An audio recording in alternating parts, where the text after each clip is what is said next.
Hi, everybody. Thank you for inviting me for this keynote in your important meeting.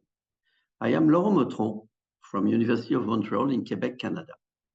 I will present rationale for a radical change in the autism diagnosis, status as a human variant, and intervention, namely the prototypical autism paradigm.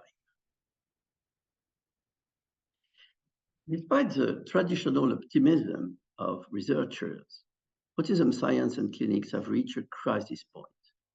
This crisis affects the clinical identification of autism, the very possibility of building scientific knowledge on autism, and the principle we should follow to help these people to take their place in our society. Our clinical knowledge of autism, our very ability to recognize it, has gradually lost over the past 20 years the stable benchmarks we had at the end of the 20th century. We now accept diagnosis in adulthood without manifestation during childhood. We question the sex ratio in favor of boys. We identify the autistic condition with traits that would be present in the general population. Atypicalities in the development of language are no longer mandatory for diagnosis. Autism no longer even needs to be visible. We find autistic traits in all psychiatric conditions. We group the familial form and the de novo form into the same spectrum. We abolish the subgroups that had been set up to put some order in all this. And the prevalence of autism, thus defined, if one can say so, is constantly increasing. How still predict discoveries in this condition? In parallel, all soft biomarkers candidates, whether cognitive, such as theory of mind or perceptual overfunctioning in our EPF model, or cerebral, such as macrocephaly, have seen their effect size reduced by up to 80% in the last 30 years. And this is something specific to autism, since this decrease in effect size is not observed in another neurodevelopmental condition of similar prevalence, schizophrenia. This diagram represents the timeline with the different version of the DSM. You see the evolution of prevalence from 5 on 10,000 in the early years to 1.7% in 20 years after. The gray circles here represent the spectrum phenotypes, and the blue part of these dots represents the proportion of narrowly defined autism. You see that with the notion of spectrum, this distinction disappears and is no longer quantifiable. Autism becomes the spectrum. After 30 years of respecting scientific consensus, and after an exposure to around 1,000 adults and 1,500 children, I realized that what I saw in the clinic was increasingly different from what I read in scientific articles. So I have therefore resigned myself to proposing to the scientific community a radical change in our strategy for identifying autism, and therefore a radical change in the foundation of the research that results from our definition and understanding of autism. I propose reversing the train to move forward in another direction. Clearly, the 70 years of trying to transform Kanner's recognition of a similarity between 11 children into reliable criteria for clinicians and researchers, this leads to the series of dead ends that I presented to you earlier.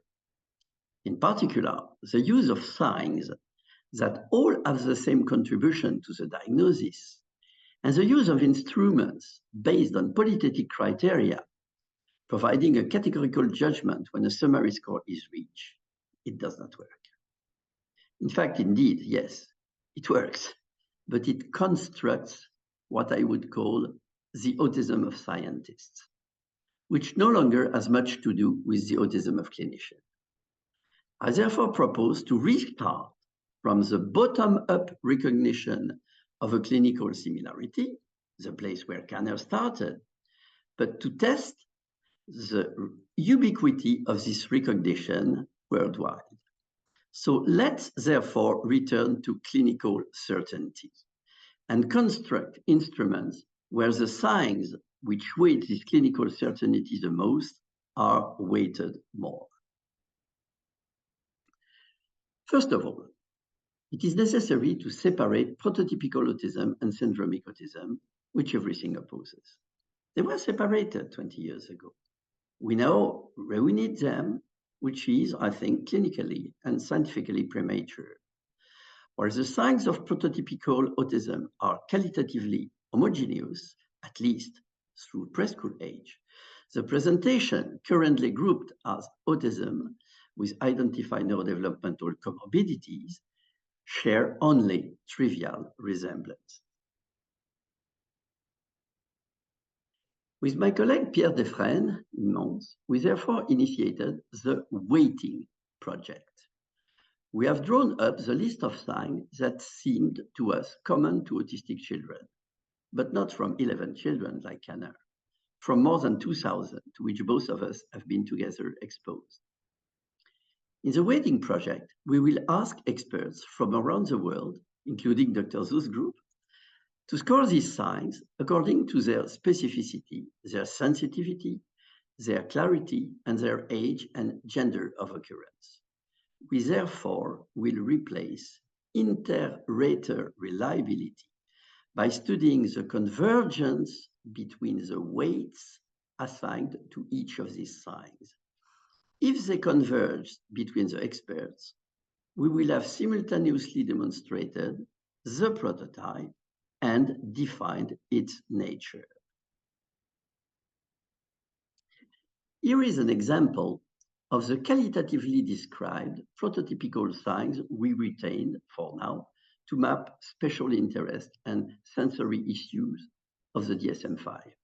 For instance, instead of an unspecific sensory issue, we now have complex signs qualitatively recognizable, like three-dimensional inspection of objects.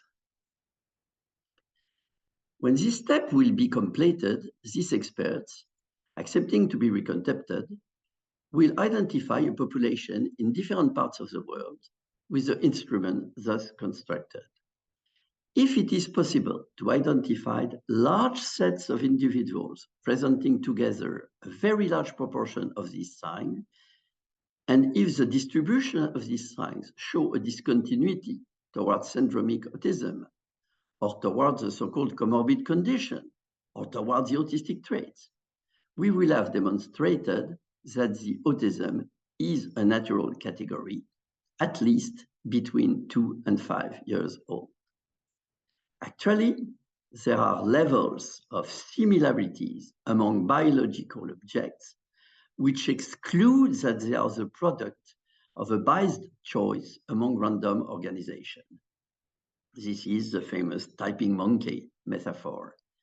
If one monkey could theoretically type Hamlet in an infinite amount of time, the probability that he types it 100 times is, let's say, minimal. So here is what we predict about the distribution of prototypical signs.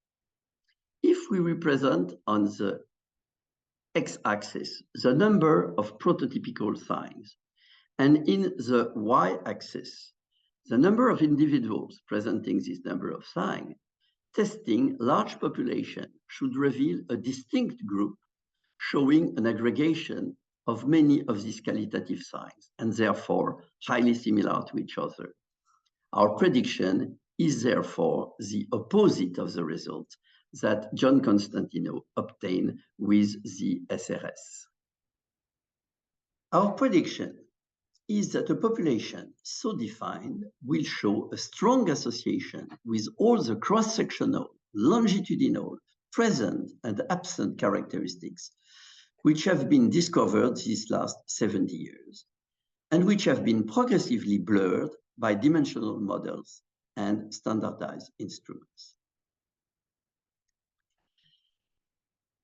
Our prediction is indeed that a population truncated at high level of prototypicality will display an increase in the effect size of the following characteristics: sex ratio, VIQ-PIQ discrepancy, language delay or atypicalities, enhanced perceptual and not sensory functioning, and moderate macrocephaly. This population should also show a characteristic bayonet-shaped symptom and language development trajectory. In contrast, it should show an absence of neurodevelopmental identified condition and of neurological hard biomarkers. Conversely, when we move away from the prototype, the sex ratio, for example, decreases. We compared the characteristic of autistic participants in online studies and those of the clinically diagnosed autistic population, whose average is represented here in blue. The sex ratio is reversed, more girls than boys, in online recruited participants. This is what happens when you don't rely on a prototypical population. Conversely, behaviors such as prolonged inspection of moving objects with or without side gaze are momentarily in the development of an autistic child, but they are candidates for specificity at this age. We expect to see a lot of that in this population. Perception-based behaviors are associated with perception-based peaks of abilities. Block design, a nonverbal perceptual task, consists in reproducing a figure with this type of blocks. In the standard Wechsler intelligence test, a group of autistic with a baseline of intelligence at the 20th percentile have a block design at the 60th percentile.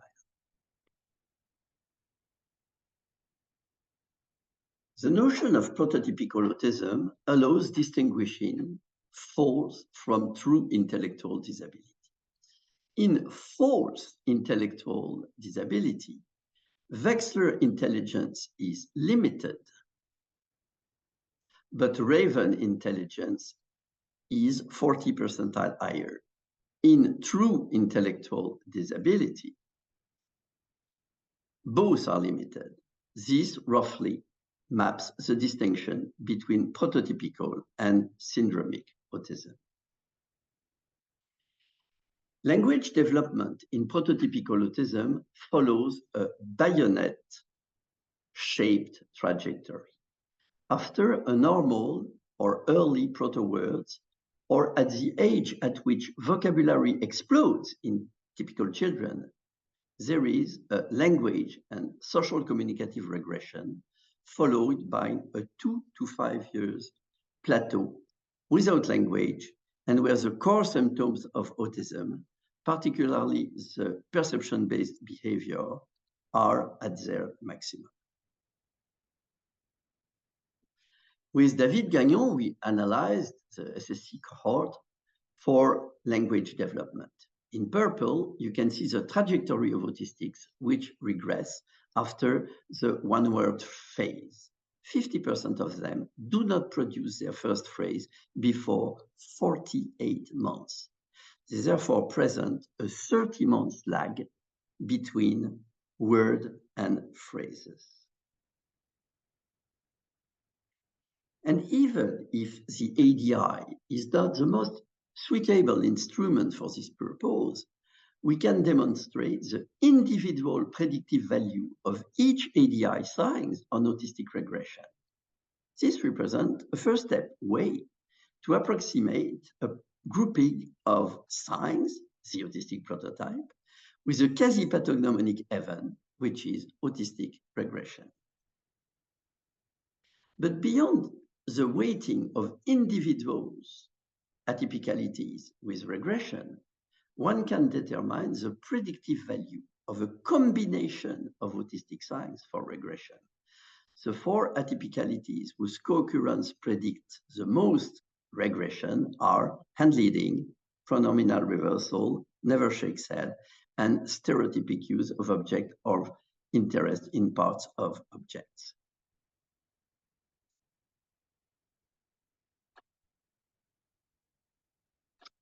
Of course, this strategy questions what we will do clinically and in research with individuals who do not correspond to the prototype.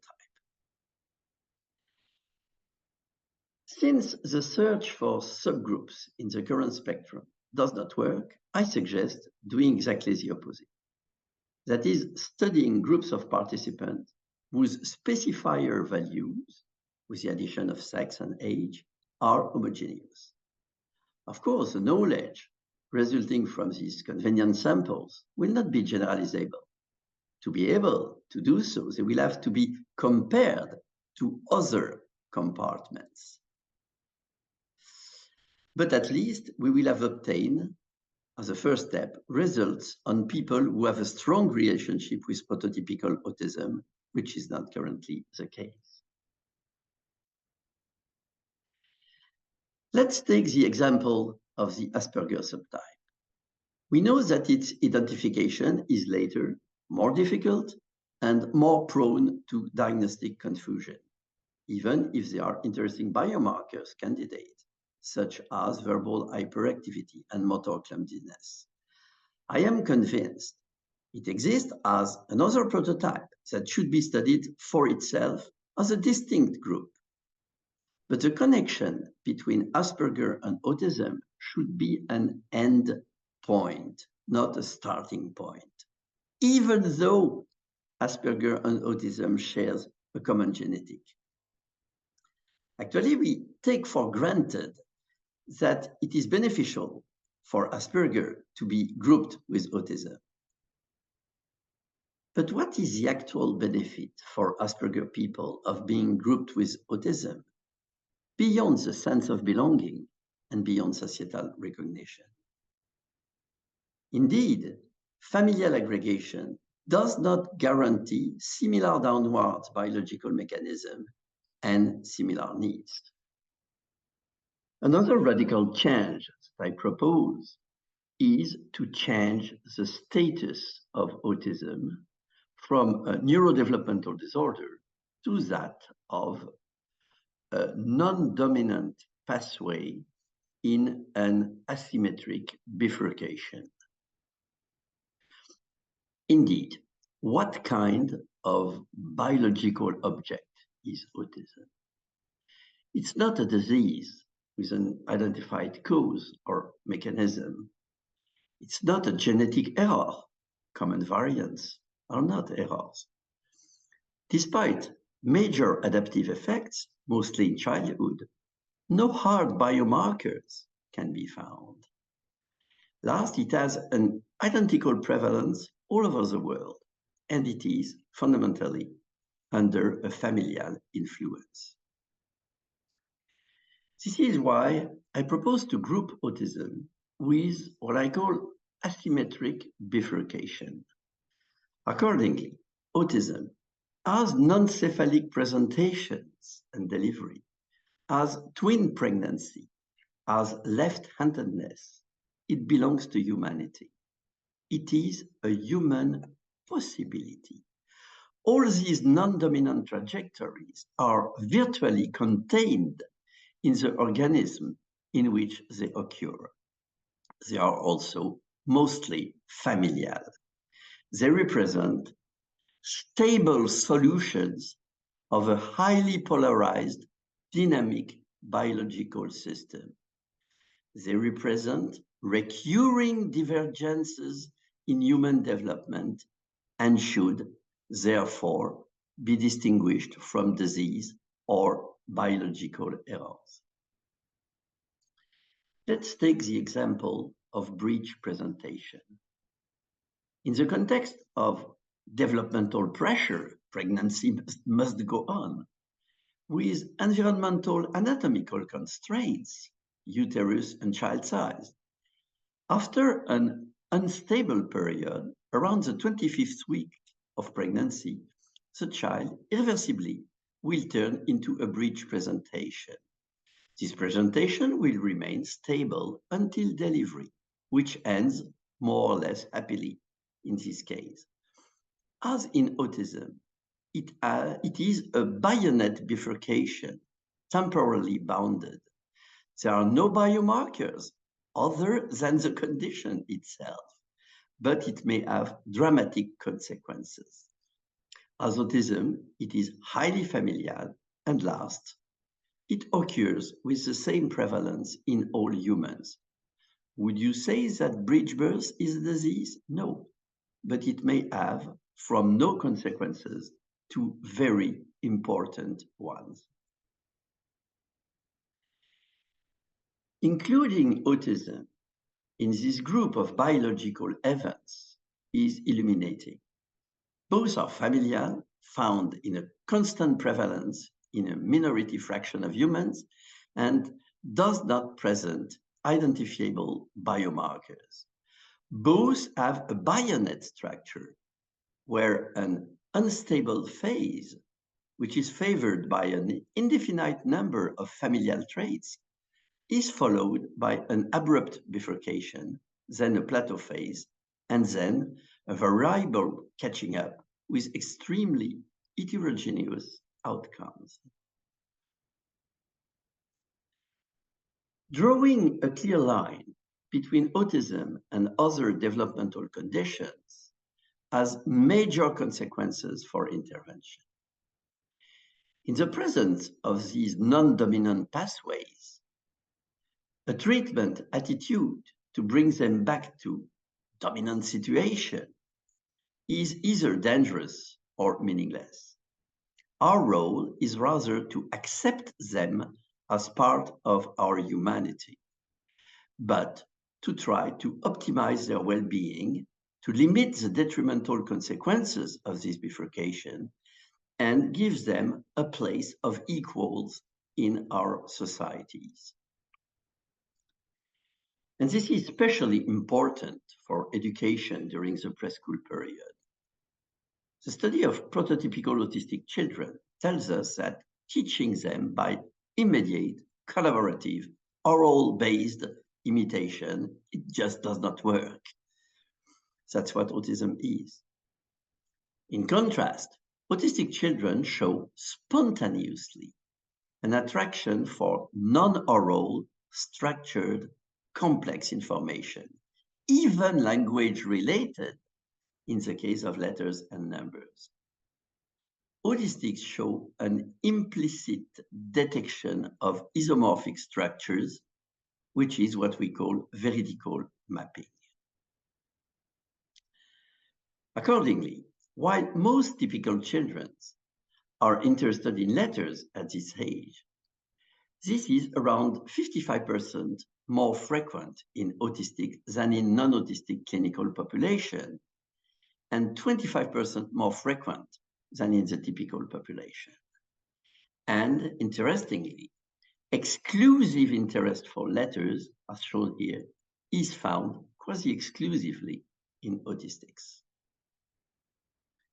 Crucially, we have demonstrated with one of the main specialists of language in autism, Mikhail Kissin, that 23 studies currently report that language outcomes can be independent of joint attention skill. Non-social language learning is possible in autism. And I would conclude with a study conducted in Dr. Zhu's group by Luo Diyu and Dr.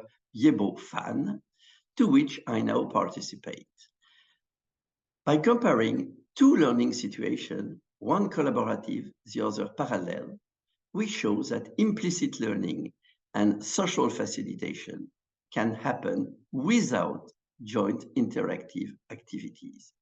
This is in clear opposition to the principles that have so far been implemented in intervention models like ABA or Denver, but it is quite consistent with the synchrony principle of Jonathan Green's pact, as well as with our strengths-based proposition.